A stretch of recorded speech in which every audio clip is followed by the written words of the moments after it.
Hi again. My name is Rebel and I'm the Rebel Reseller. And today I'm going to be doing actually the second half of my What Sold videos, but it's going to be Thursday through Sunday, which was October 3rd to the 6th, because we had left the Friday to go on our vacation. So I had only done the video through the Wednesday.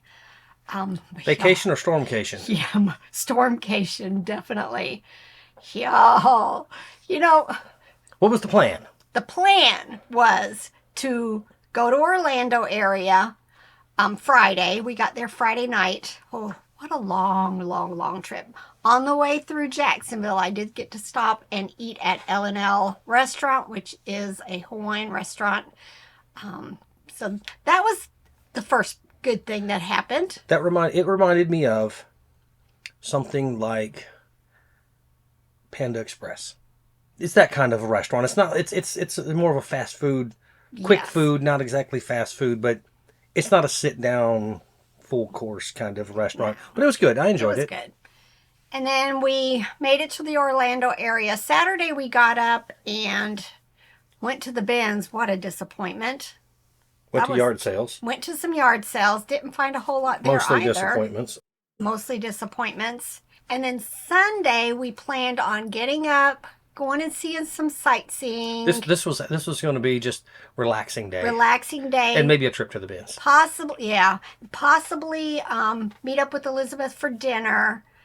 And then Monday we were going to go to the Webster flea market. Well, Saturday night, we started seeing stuff about the storm. Milton. Yeah, Milton.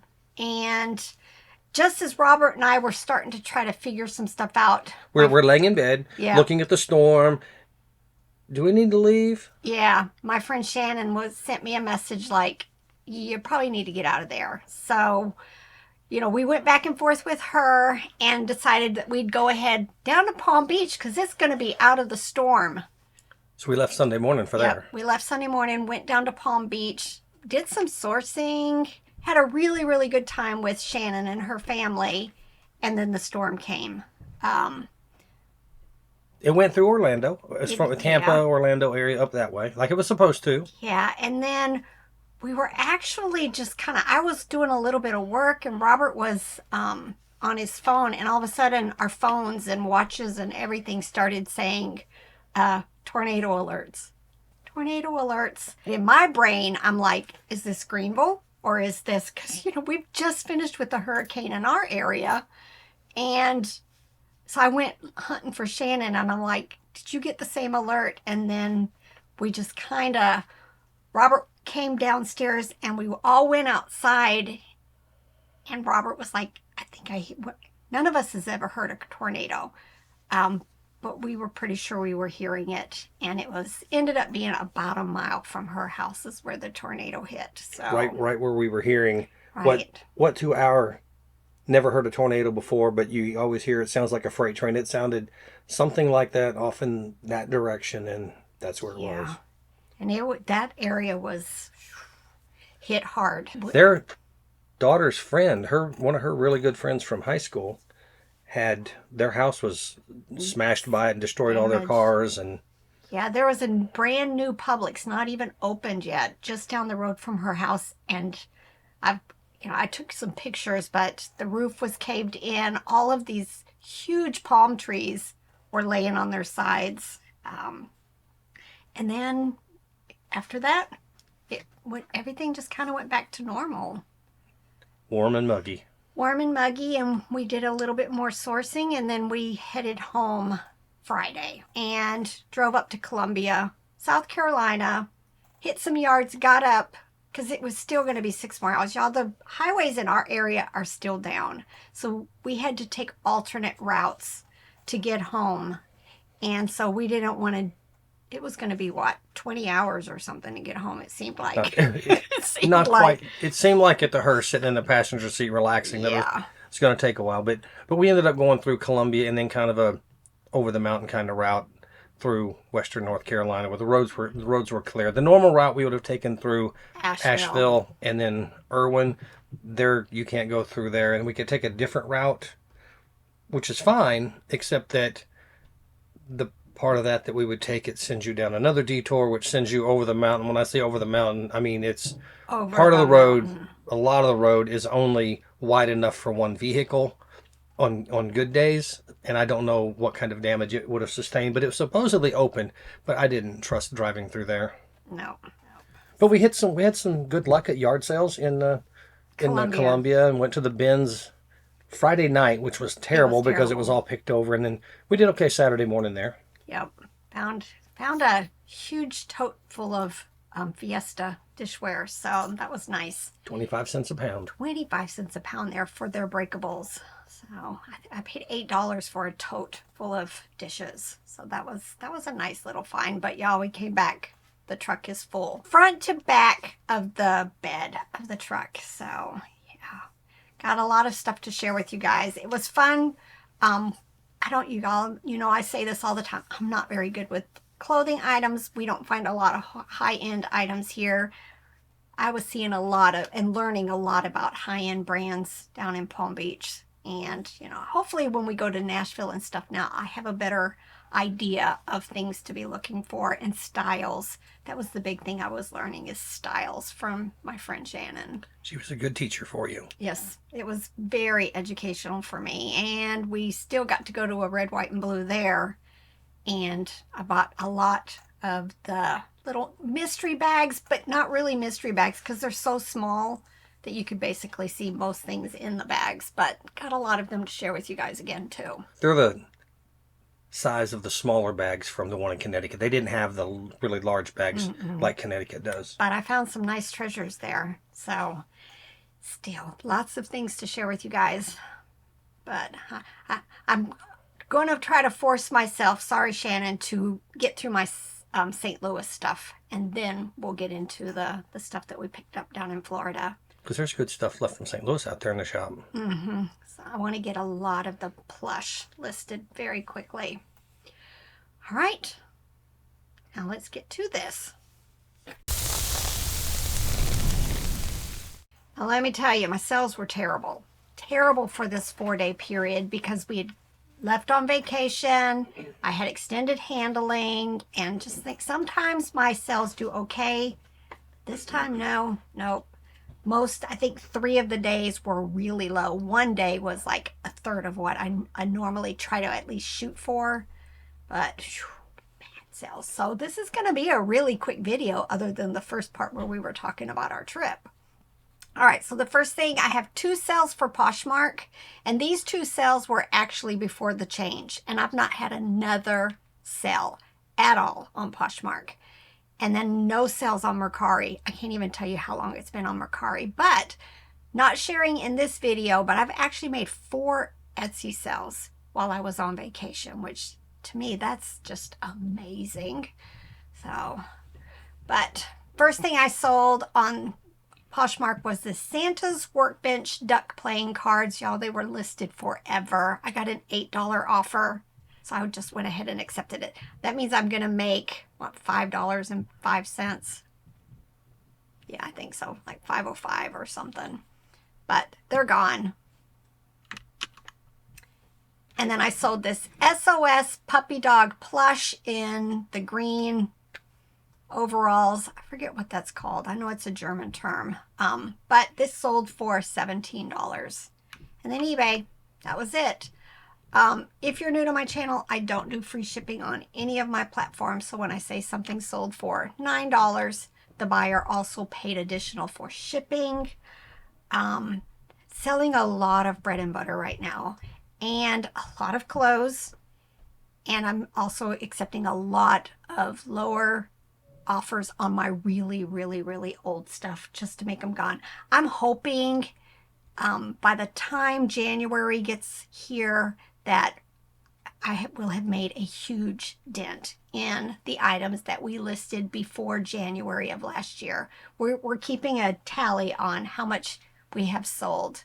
So, but first thing on eBay was this Kenner Care Bears Wish Bear from 80s. Sold for an offer of $9. Most of the Care Bears don't sell for a whole lot. There are a few exceptions, and there's some really unique ones that are very hard to find. And of course, they are worth a whole lot more. But $9 is okay. Pants to share with you. These are Rural King brand men's jeans, sold for $13.21. Some Banana Republic men's jeans, also sold for $26.71. And another pair, BKE men's jeans, Tyler, sold for $31.21. I love finding the BKE jeans. I just showed these in a recent haul video. It actually had a cute little pink dress on, but it needed a bath and the dress just fell apart in the wash. So I just went ahead and sold the kitten and the little panties that it had on. These are Tonka pound purries, and it sold for my full price of $14.95. IKEA triple coat hook. I think we found these at a yard sale or something for like $1. And it sold for $17.95. Weatherproof men's jeans sold for $19.99. Hallmark Itty Bitties. This is Aladdin and Genie. Sold for $8.96. I like picking up the Itty Bitties. Sometimes I put them in just random lots, but if I have a couple that are from the same series, then usually I'll make a lot of them. This is a viewer sale, so thanks so much, Tracy. Tracy bought this pivot point mannequin head for $22.45. I think this was a Ben's pickup, maybe in Nashville. So we would have paid, I think it's $1.85 a pound there, or $1.89, something like that. All right, Kavu black Capri leggings. I think this was a yard sale pickup this summer, and it sold for $22.21. Another viewer sale, so thanks again, Sherry. Sherry bought the Sing Johnny Gorilla plush for $26.95.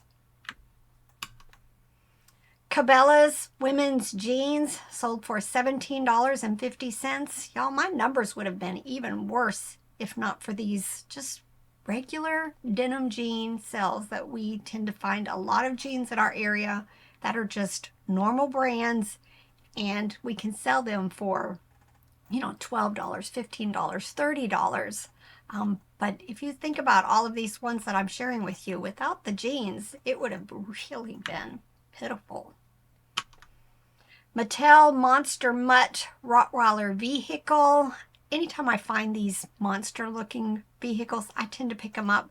A lot of them are bread and butter, but I'm, you know, hardly paid anything for them. This one sold for $11.66. And this is just the little 3-inch ones. Now this, I almost didn't list this, y'all. There was some, to me, seemed like significant damage. Like somebody had torn the hem. I think there was something on the side. But this buyer has already left me feedback saying that the dress was much better than she expected, that the damage was minor in her eyes. But to me, when I looked at it, it was like, ooh, ooh. But I know when I saw the Hawaiiana Modes was the brand, when I looked up comps, there were some that were selling, you know, $70s and $80. So I just went ahead and picked a kind of a lower amount, but still a really good amount for a Hawaiian dress. And it sold for $35.71. Just because your item has damage, definitely go look at the comps, because, you know, this was a vintage dress. And somebody was still very happy. You know, they could have probably taken a couple of inches off of the hem and still be very usable. This is Gear Bear by Gund. Anytime I find these, I think there's another one. Gund has one, and I think Baby Gap has one that looks very similar to this. Anytime I see the bears that look like these, definitely check the comps. This one ended up being a really nice comp. And this 9-inch Rattle Bear sold for $49.95. This when we finished our inventory, I had a tote of coffee cups that no longer were listed. So right before we went on vacation, I went ahead and got all of them relisted. Again, I had to take new pictures and all of that, but this one sold right away. It is Ryder Pie, P-I-E, Nationwide Trucking Company, and it sold for $12. Pilcrow and the letterpress jeans. We must have picked up several of these at a yard sale. I've never heard of this brand, but I know I have listed 3 or 4 pairs in the last month or so. And this one sold for $26.71. Something in me tells me that this is maybe like an Anthropologie brand, but I'm not quite sure. Hallmark Skating Snoopy Plush. This was an old listing, and it finally sold for $8.05. I haven't even got to the plush that were in that Snoopy lot. This week I'm going to try to finish up all of the Snoopy stuff so I can get it listed. This was a surprise. These are Behringer mini dolls. You know, I think a lot of them were 5 or 6 inches. I'm not quite sure. I can't look at these. But I had all of these beds and clothing and ride-on toys. So I just decided to do a big lot. And they took, well, almost a year, right at a year to sell. But I got a $75 offer on them, so I was thrilled. Make it gone, right? It's been a year. But definitely, if you see like a lot of these at a yard sale or at the bins, I'm pretty sure these were from the bins, and they were all together. I went ahead and grabbed them. So I'm thinking probably was only a pound or two because they're little. And it's, you know, so a couple of bucks for them. All right, Animal Adventure Snow Leopard sold for $10. Bitten Women's Jeans by Sarah Jessica Parker sold for $11.89. The person's already left me feedback saying that this was one of her favorite brands, and y'all, I like this too. If you ever get a chance to find some Bitten women's jeans, I think they're very comfortable and they fit so nicely. So I just threw that in there because I really like my one pair that I have. Picked these up at a yard sale this summer. It's the same yard sale where I found all of the Morgan blankets and sheets that I've sold some of them already. I want to say I paid like $1 each for these. Wasn't quite sure what they were. I thought they might be ornaments, but they ended up being balloon weights. Just put them together. I want to say I paid $1 or $2 for them, and they sold for $10. My Little Pony Dream Castle. I'm pretty sure this was from the lot of the box of My Little Pony stuff that I picked up at our friend Daryl and Dwayne's estate sale. I want to say I paid $25 for the box, and I divvied it up into like pieces into different sets. And this Dream Castle lot sold for $25.16. Mattel Thomas the Train Timothy Wooden Railway Train. Anytime I find the wooden ones, a lot of times I list them individually, unless they're just random tenders or car, you know, some of the railway cars. Sometimes I'll do lots, and especially if they've got a lot of paint wear. But this one was in relatively good condition, and it sold for $15.25. All right, Secret Life of Pals. This is Talking Gidget, and she sold for $13.45. Another pair of jeans. These are Gap Women's Curvy True Skinnies, size 29, and they sold for $12.50. And last but not least is this Disney Parks Nightmare Before Christmas hoodie, and it sold for $26.71. So lots of clothing this time. Lots. And then after these 4 days, my sales went back to normal. I think because I was getting closer to my actual shipping times and not so much long handling time, then my sales just picked up. But yeah, it was a rough 4 days. right, hope you guys enjoyed this. Yes, I'm so glad to be home, get back into schedules, get back into routines, get back to listing regularly, and get back to making some videos so I can get a lot of stuff processed here. So many treasures to get listed. So, all right, y'all, it's time to get to work. Bye.